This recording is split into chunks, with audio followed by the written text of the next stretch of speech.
All right, my proactive, positive, open-minded people, we talked about the thyroid. Let's go right to it.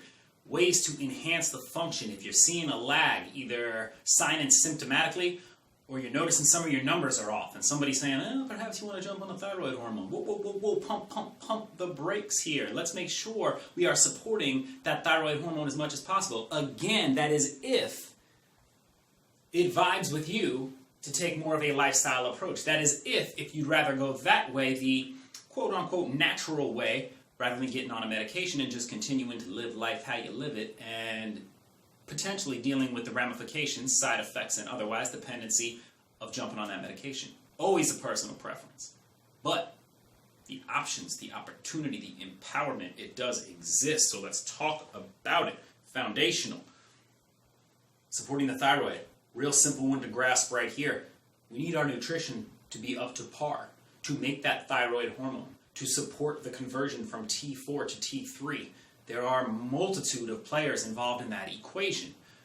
So we can see, if that is off, if we are not getting them in, either nutritiously, from a diet, a whole foods diet, a less processed diet, a diet that actually provides those building blocks, that's step one. You got to be eating the nutrient-rich diet to even form these things and provide the substrates to push these enzymes to get that T4 to that T3 and what have you.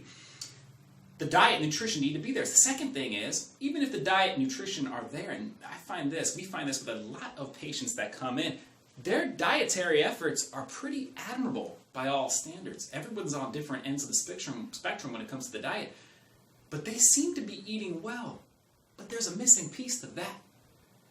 If you're not digesting the food, whether that could be from hypochlorhydria, low stomach acid in the stomach, so you're not taking it in. A lot of times we'll see that with people if they're taking that antacid, that proton pump inhibitor, or that H2 antagonist, any of those heartburn medication.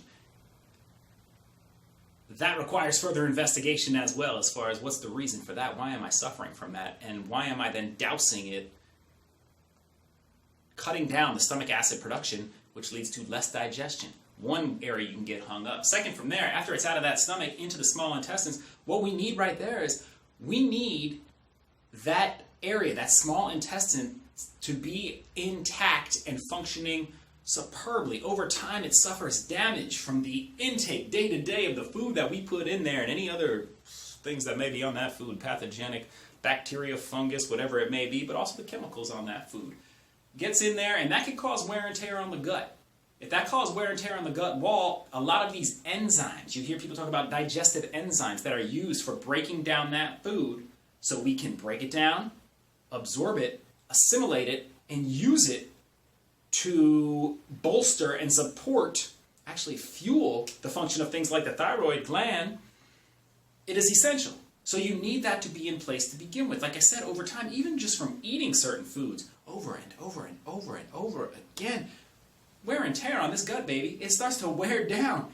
We would best be to support that sometimes, but especially if you've never done it before, and especially if it's been a while, and especially if you're having signs and symptoms. Foundational place to start, simply because we get the diet on track, we start to eat nutrient-rich foods, not empty macronutrients, the carbs, proteins, fats, but empty of everything else. We start to eat that nutrient-rich food. Good. Way to go. Do it. Now make sure you're able to cash in on those admirable efforts by having the gut wall be intact and functioning optimally. That's going to secrete those enzymes. That is going to help with the digestion and the absorption so you can take in things like essential amino acids, one called tyrosine. Tyrosine. This is the precursor to thyroid hormone. You need tyrosine. You need to be able to take that essential amino acid in and form thyroid hormone. Coincidentally, that also is the precursor, amino acid precursor, to a neurotransmitter called dopamine. Dopamine, responsible for motivation, pleasure, reward, all of those things. So it's no wonder that sometimes those low dopamine levels and hypothyroid diagnoses, whether correct or not, can sometimes look the same as far as that symptomatic manifestation. Other things, iodine, selenium, magnesium, your B vitamins, things that are essential to supporting the thyroid gland. If you do choose to go the more natural route, like we say, we don't want to swap out necessarily a bunch of supplements for the medications, vice versa. We don't want to take all the medications out there and just fill it up with 30 different supplements. We want to create an environment, if able, where we are able to get as much as we can from food and assimilate it because we know the machinery is working, and then if a need exists, okay, let me see, I'll do a little bit extra with this supplement, perhaps a lower dose, perhaps no dose, but you got to at least get the foundation in place first. You got to at least put the proper fuel in. You got to at least have the machinery going to derive the nutrients, the tyrosine, the iodine, the selenium, the thyroid pumping nutrients in order to see what your true baseline is, and then perhaps go to some supplemental support. Supplement is to supplement what you don't get with the food, what you don't get from your normal optimal baseline state, and everybody's different, no doubt, but you got to at least set that first to get the true look inside. Otherwise you have no idea. You could be medicating, supplementing based off of a gut, for lack of a better word, that small intestine that is just ravaged and subpar. If you do what you can to support it, heal and seal it, nourish it, repair it, restore it, all of a sudden you can take in those nutrients. I don't need that as much. Hey, a lot of those hypothyroidish or low dopamine symptoms started to drop and started to attenuate. Looks like I might be on the right path. Continue to support the gut. Continue to eat healthy. Watch the changes take place.